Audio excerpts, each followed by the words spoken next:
Emerging technologies को लेके एक बहुत ही ख़तरनाक काम हो रहा है जो हमारे बहुत ही कम लोगों को पता है। जो इमर्जिंग टेक्नोलॉजीज़ इनका ताल्लुक नहीं, उनको तो बिल्कुल ही नहीं पता। ये जब मैं अभी गया ना जाइटेक्स, अरब हेल्थ, लीप, ये सारी एग्जीबिशन मैंने अटेंड की, तो यार मुझे नज़र ये आया कि सिस्टमेटिकली पाकिस्तान को ख़त्म करने का प्लान किया जा रहा है। हमारी स्ट्रेंथ क्या है? 60% नौजवान, बिल्कुल ठीक है।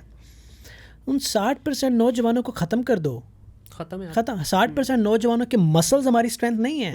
60% नौजवानों के अंदर सीखने का पोटेंशियल, इंजीनियर बनने का पोटेंशियल, साइंटिस्ट बनने का पोटेंशियल, डॉक्टर बनने का पोटेंशियल, एंटरप्रेन्योर बनने का पोटेंशियल, वो दुनिया के लिए ख़तरा है।